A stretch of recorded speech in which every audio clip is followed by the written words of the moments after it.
Yes, aku insya Allah tahun ini mau menikah, tapi memang akhirnya keputusan untuk menggelar pestanya ditunda ke bulan Desember. Mudah-mudahan akadnya tetap bisa berjalan sesuai rencana di bulan Agustus. Sebetulnya aku cukup optimis kalau misalnya pemerintah akan menangani COVID-19 ini sebaik-baiknya. Kenapa? Karena nggak mungkin nggak ditangani dengan baik. Ekonomi kita bisa hancur, Syah. Jadi aku sebenarnya optimis banget. Cuma keluarga inti aku itu tinggal di epicentrum COVID-19 di Eropa, di Italia yang kemarin kita tahu nomor 2, tapi waktu itu kan nomor 2 ya di dunia. Sekarang udah mendingan. Terus di Inggris juga lagi peak-peaknya. Jadinya akhirnya kita memutuskan untuk mengalah biar mereka semua juga bisa terbang ke sini dengan nyaman nantinya dan pindah resepsi ke Desember kayak gitu. Nah, aku udah mulai ngurus surat-surat nih, tapi belum sampai tahap KUA. Beberapa followers di Instagram ada yang curhat, katanya KU aja nggak boleh daftarin nikah, tapi teman aku berhasil daftar nikah di bulan Juli, which 1 bulan sebelum jadwal aku kan. Jadi sambil nunggu pacarku punya dokumen-dokumen berkas-berkasnya lengkap, ya abis itu kita coba ke KUA, kita lihat nanti gimana. Mudah-mudahan sih tetap dilancarkan, tetap boleh nikah bulan Agustus. Sebenarnya kalau kita ngomongin akad, persiapannya udah rapih banget ya. Walaupun jadi gini, aku tuh kan buat akad ini pakai adat Jogja karena aku pengen banget ngerasain pakai paes, dan juga menurut aku adat Jogja tuh maksudnya adat Jawa sih, adat Jawa tuh termasuk yang paling hikmat, paling sakral gitu ya. Nah, sejujurnya pengennya tuh ngerasain siraman juga, ngerasain panggih juga. Cuma kan dengan keadaan sekarang ini kita belum tahu apakah bisa melakukan upacara adat kayak gitu-gitu. Jadi itu aja sih yang masih dipertimbangkan. Kalau selebihnya insya Allah sudah siap semua sih gitu. Berapa persen berarti persiapannya? Kalau persiapan perintilannya sih sebenarnya udah 85% kali ya. Yang belum malah tinggal fitting baju keluarga Desember. Insya Allah jadinya pindah ke Desember. Nah, kalau sebenarnya juga resepsi udah ready. Yang belum ready istilahnya tinggal bagi undangan, cetak undangan, beli baju seragam.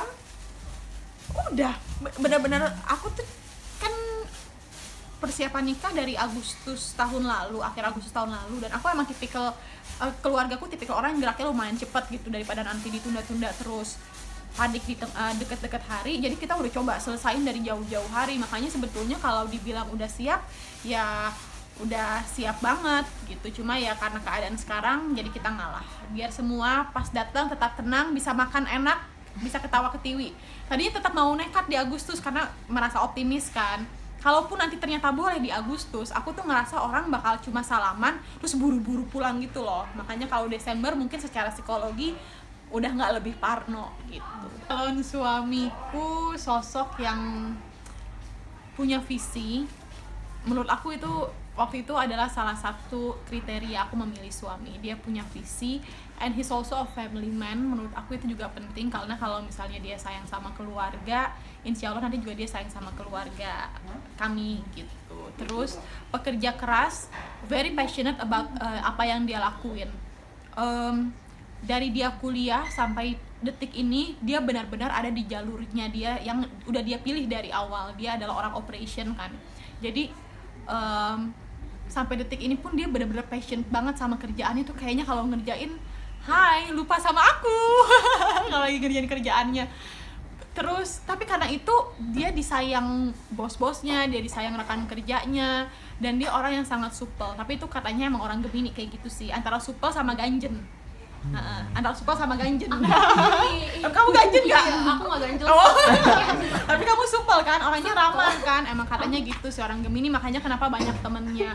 Awal-awal agak ketar-ketir juga tuh, saking banyaknya temennya. Tapi justru menurut aku itu salah satu yang bagus, karena kalau aku juga orangnya termasuk yang SKSD. Tapi calon suamiku nih beda karakternya gitu, dan dia memang easy going aja gitu. Jadi kalau misalnya dimanapun tuh pasti ada aja temennya. Kita jalan kemana pasti ada aja tuh yang kita ketemu temennya gitu. Eksis ya. lumayan. Oh, pacarannya atau? Pacarannya sebenarnya baru setahun 2 bulan. Jadi aku dilamar di bulan kelima. Alhamdulillah dia meyakinkan diri untuk berumah tangga sama aku. Waktu aku dilamar, mau aku ceritain nggak penting nih sebenarnya. Nggak apa-apa, Nggak cerita apa-apa. udah yang Kalau aku yakin, tapi gue langsung bingung kayak gini. Nih gue ntar pulang ke rumah bilang apa sama mama gue ya. Jadi aku tuh waktu dia lamar aku tuh jawabnya lama banget. Tapi bukan berarti aku nggak bilang iya.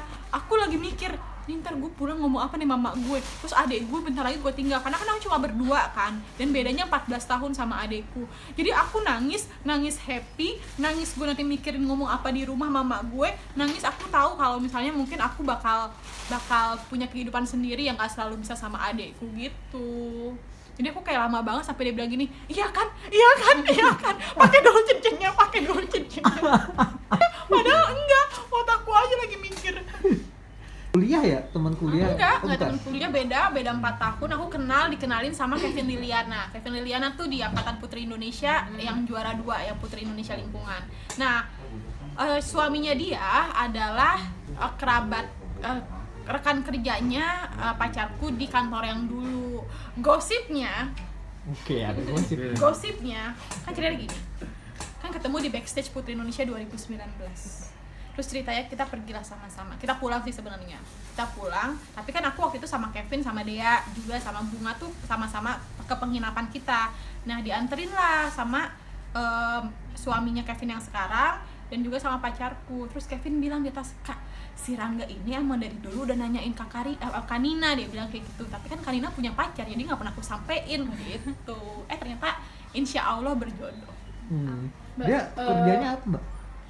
Di Kerja operation tadi aku bilang, di logistik. Oh. Mbak, orang atau gimana mungkin? Iya, nggak menurut aku kalau misalnya ada orang yang bilang itu nggak ada, bohong Anda. Apalagi mendekati perkawinan kan biasanya ada kerikil-kerikilnya yang katanya ditunjukin. Mungkin sifat asli aku juga tiba-tiba jadi kelihatan banget kayak gimana, dia juga kayak gitu. Jadi nggak cuma dari sisi aku aja, mungkin dari dianya juga pasti ada tiba-tiba kayak, kok ternyata si Nina tuh ada sisi kayak gininya ya, kok ternyata si Rangga tuh ada sisi kayak gininya ya. Cuma pada saat kayak gitu kita harus ingat lagi ke belakang, baiknya ini orang apa sih, terus kenapa waktu itu kita yakin sama orang ini gitu. Dan aku belajar dari salah satu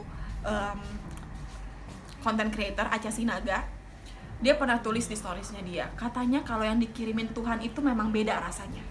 Makanya kenapa ada orang yang cepet banget, karena semua orang memang dikirimin Tuhan, tapi maksudnya dikirimin Tuhan untuk jadi yang terakhir yang akan nemenin kita tuh akan beda sendiri rasanya, dan pace-nya akan cepet kayak gitu aja, kayak tiba-tiba udah yakin aja kayak gitu. Dan itu nggak cuma aku yang ngalamin, Intan Aletrino juga 6 bulan pacaran langsung dilamar. Jadi katanya gitu, yang dikasih Tuhan buat yang nemenin seumur hidup katanya rasanya dari awal beda gitu. Tanggapan orang tua sih ya, karena sebenarnya ya kadang-kadang ada sisi bingungnya juga gitu. Waduh, anak gue ternyata udah mau lepas nih dari gue. Tapi sejauh ini kan yang ditunjukkan itikat baik, jadi ya mendukung aja. Selama pokoknya orang tua aku tipikalnya selama aku bahagia sih dia nggak terlalu rese gitu. Malah selama ini yang agak ribet masalah perkawinan biar perfect banget ya mengibuku sendiri gitu, karena dia mau ini. Jadi aku itu adalah anak pertama, cucu pertama di keluarga intiku yang menikah, dan aku anak perempuan kan. Dan orang kan selalu bilang, terutama di kita ya di Indonesia, nikah tuh kan gawenya perempuan gitu. Jadi kayak ya kita berusaha menjadi penggelar acara yang dikenang baik lah oleh nanti yang datang, tamu-tamu yang datang gitu. Harapannya pokoknya kalau aku maunya adat aja, karena aku ngerasa itulah kelebihan kita jadi orang Indonesia. Dengan sekian banyak adat itu harus ditunjukin gitu. Apalagi kan aku punya waktu itu kan aku punya kesempatan untuk mewakilin Indonesia ke dunia ya. Jadi kan sekarang aku punya beberapa orang yang ngikutin aku di sosial media aku juga nggak dari Indonesia aja, ada dari beberapa penjuru dunia. Jadi ini harusnya momen yang aku manfaatin untuk nunjukin ke mereka, gini loh Indonesia tuh budayanya seperti ini, pernikahannya tuh ada yang pakai paes, nanti aku bakal pakai sunting, terus nanti insya Allah aku bakal ngadain acara kecil-kecilan di kampung ayahku juga, di Kupang, di NTT. Dan menurut aku itu sesuatu itu kekayaan Indonesia yang harus dimaksimalkan dan ditunjukkan gitu.